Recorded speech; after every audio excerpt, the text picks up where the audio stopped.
यहीं एक घटिया खाने की महिला थी, उसको 12-13 साल से भूत, 7-8 साल से भूत आते थे और बस यूं यूं करती थी, पूरा घर थर थर कांपता था। बर्बाद हो गए वे, धंधा पानी बंद, सब उसी को लेके घूमे, यहाँ वहाँ पठा घूमे, ठठा घूमे, पता नहीं कहाँ कहाँ घूमे, सब जगह घूमे। अब लोग थक गए। एक दिन उसको भरे सिर में, तो किसी ने पूछा उससे, तुम कब जाओगे?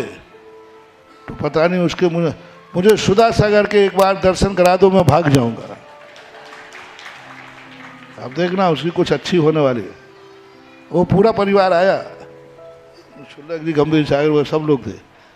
राजस्थान में गुजरात बॉर्डर पे था मैं, छाणी, पूज्यवर शांति सागर महाराज हुए हैं दूसरे, शांति सागर छाणी वाले, उस गांव में था। वहाँ पहुँच गए और बोले, महाराज जी ऐसी ऐसी बात है, हम बर्बाद हो गए, सब हो गए, बस अभी बड़ी मुश्किल में बकरे हैं कि एक बार महाराज के दर्शन करा दो, मैं ठीक हो जाऊंगा। माँ जी सामने ही बैठी थी, मैंने देखा, मैंने केस तो सीरियस है, केस तो फिर मैंने कहा केस तो बहुत सीरियस है, बहुत सीरियस है। वो सही में 99.5 बताए थे उसको उन्होंने, कुछ ज़्यादा ही दिख रहे हैं। मैंने कहा तुम लोग थोड़ा इधर बैठ जाइए शांति से, हम ऐसे आंगन में बैठे थे। मैंने कहा माँ जी क्या बात है, क्या बात? तुम मुझे मानती हो कि मैं सब कुछ जानता हूँ? बोले सब जानते हो। तो मैंने कहा मैं जान गया हूँ कि आपको कुछ नहीं है। बोलो कह दूँ सबसे? अरे महाराज जी कह मत देना, नहीं तो आपको सब मानते हैं, आप फिर तो हमारी पिटाई होगी, ये पाखंड नहीं है ये। तो मैंने कहा बात क्या है? बोले महाराज सुनो, बात ये है,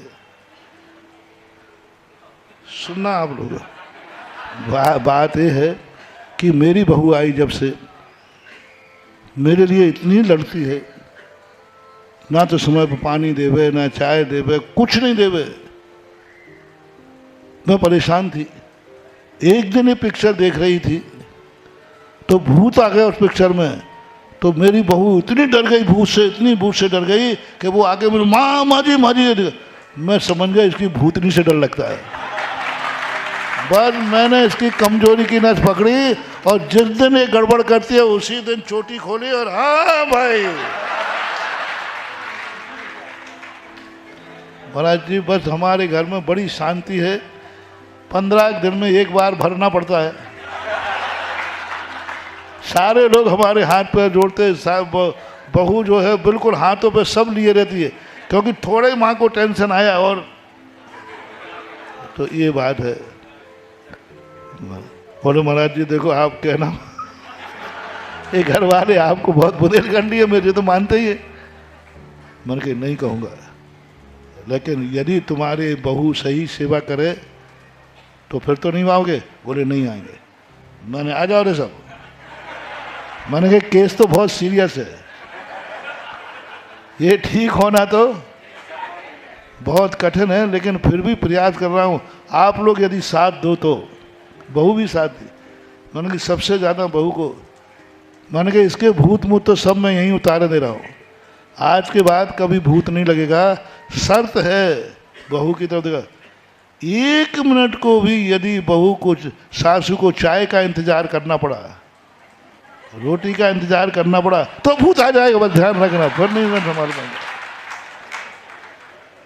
माँ जी उठे ही नहीं उसके पहले चाय, सुबह उठकर माँ जी के पैर छूना, शाम को पैर दबाना, जब ये सो जाए तब पैर उठ के वापस आ जाना। और रोटी, कभी थोड़ा सा भी टेंशन आ गया तो बहू कह रही महाराज जी माँ को भूत नहीं आना चाहिए, जो कहेगी वो करूँगा। आप तो जो कहो, मैं दिन भर दबाती रहूँगी। पर महाराज जी इनको भूत आते हैं, हमारे प्राण निकलते हैं, आप तो जो कहो सब करूँगा, सब करूँगा।